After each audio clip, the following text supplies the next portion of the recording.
Hello and welcome. I'm Lahiri Nanda. This is Hustling from Home.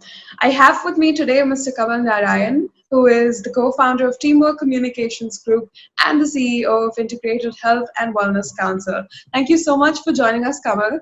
So let's begin. Tell me a little bit about the importance of communication in the situation we are in right now. A global pandemic, a national lockdown, as well as plenty of information just coming at us from all directions. Thank you so much, Nanda, for having me at your show. See, communication has become the central of this particular scenario, where we are, kind of facing an unprecedented pandemic, raising a lot of fear, anxiety. People are getting information which is sometimes valid, not valid, which they can't differentiate between the correct news or the fake news. So this scenario definitely calls for much more clear and assuring communication from all stakeholders and from all authorities and all relevant people involved in this. There is a need of communication which has to be effectively maintained between the government and the people. Communication has to be maintained effectively between the company and its employees. The communication has to be maintained school and its students. So communication becomes the most important aspect when you are not physically together, or when you are not dealing people one on one. So the only thing left is you have to communicate them correctly. You have to assure them in a manner that the right information goes to them, and it is not leading to any kind of anxiety or fear. So, even though Teamwork Communications is not a journalistic outlet, I'm sure you must have to maintain some standard of integrity. So, now during this time, like we just discussed with journalism, there's plenty of misinformation. How is Teamwork Communications ensuring that the information you're putting out, the images you're maintaining for your clients are really accurate and are with the times? See, with my roots in media and having come from the background where we were trained for, checking and verifying information at every stage, teamwork follow almost the same traits, even in our PR work. We definitely try to validate, revalidate information from our clients also. Many times, client also tend to give information, sometimes exaggerated informations, which may not be or turn out to be completely correct or verified over the period of time. So we definitely ensure that no information which is going from teamwork is either has been sent in hurry or without proper verification. Definitely our main source of verification of any information is from the client. Right. Thank you for that. I'd like to move on to your other venture, which is the Integrated Health and Wellness Council. So, what is their role in this pandemic and how are they fulfilling this role? Integrated Health and Wellbeing Council, which we call ISW Council, has always been at the forefront of bringing multi-stakeholders, from various industries, only health, to talk about health. We at this council believe that health is not to be taken care of by a doctor only. Health is not something which need to be taken care of by a hospital only. Health is an outcome of multi factors coming together, working together. If you see the present pandemic, or or the previous episodes of heavy pollutions which Delhi had faced, and we have seen some kind of emergency action being taken. Today we are living in complete lockdown. Roads are empty, but we have seen in Delhi pollution that there is an odd even which was used to rationalize to reduce the number of cars, vehicles on roads, because that was also an emergency situation. So ISW Council work in the area where we try to highlight on the importance of good food, good air, good water, and good health care. as the four important pillars for having a healthy, happy life for all human beings, not only human beings. Every creature in this planet can be healthy, happy if these four things are installed in a proper manner. So keeping that in mind, we are playing that role again during this pandemic. Also, we are making sure that people get right kind of information. As I said, that in teamwork, while we are working that on behalf of our client, in ISW we are working as a source of information. We have some of the best doctors and consultants and medical experts, public health experts as our advisor, or the members of our advisory board, who are helping people to get the most crucial and critical information related to their diseases, which they may be living with, and they are not able to go to the hospital to take care of it. So you mentioned that in one of your web summits, you've been talking about how to make sure that a pandemic like this does not recur. So tell me a little bit about that. What suggestions have you heard? The most important is pandemics have been part of human history. They have always been and it's a evolution struggle. It will continue to keep coming back to us. As a human, what we can do, we cannot stop earthquakes from coming, we cannot stop tsunamis from taking place. What we can do is to have a better preparedness, better alert system, better warning system, which can be deployed at a time when you can stop or prevent something from actually blowing out. We saw in this pandemic, and especially in Western countries, that things just came, went out of their hands. It just blasted. They could not take time, actions on time, despite having some of the best healthcare systems which they have. They could not save lives they should have saved.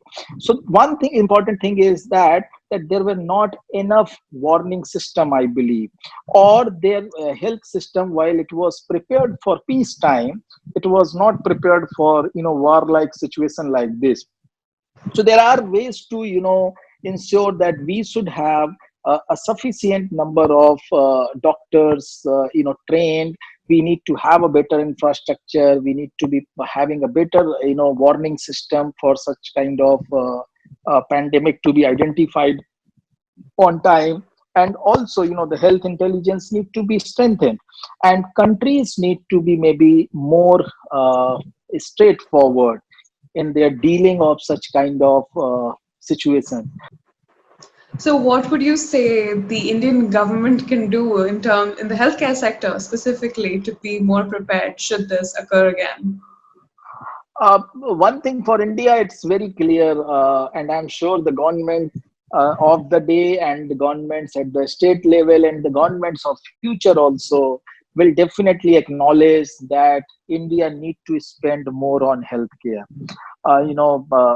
We cannot stay at the kind of meager budget which we are investing in health uh, to be ready for any kind of such crises. And that is very clear, I think, to the government also.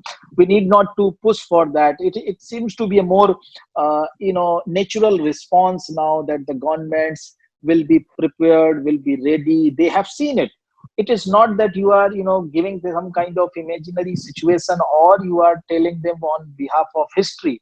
They have seen it. I think our prime minister and so on, many chief minister would be spending a lot of sleepless nights because of this pandemic.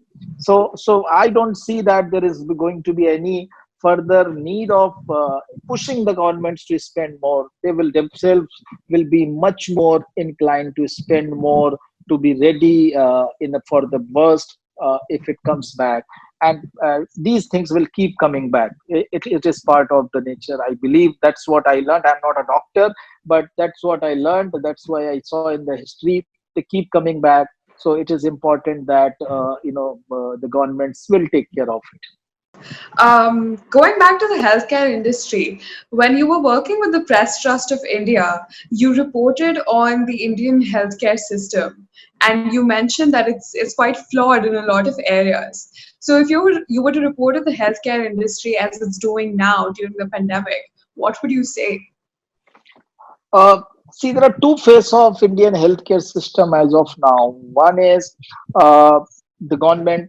Indian healthcare system primarily has been driven by private sector over the last many years, and most of the healthcare which is provided to the people, and the large chunk of the people is from the private sector. Government has been trying to provide healthcare to the, let's say, the lower strata of the society, where they can't afford to pay, or out of pocket expenses for healthcare. And the recent Ayushman Bharat scheme was also in line with that, that those who cannot pay for it should be able to get healthcare, quality healthcare.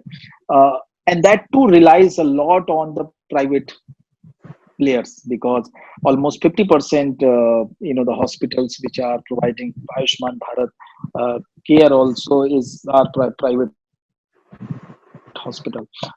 As of now, what is happening, these two set of healthcare are completely working almost in isolation.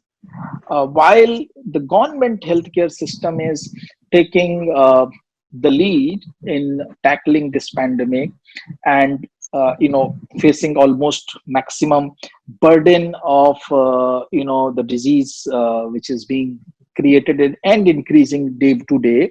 uh, so that's the government side of healthcare which is overworking and over delivering. What is happening at the same time, the private healthcare sector is almost lying idle. It's not being used. The hospitals are empty. People are not accessing a hospital because they feel that hospitals can be a potential hotbed for infection. Uh, and even the government has said that any kind of elective surgeries or treatments people should avoid OPDs and all that, until unless it is very important, or opt for telecom medicine.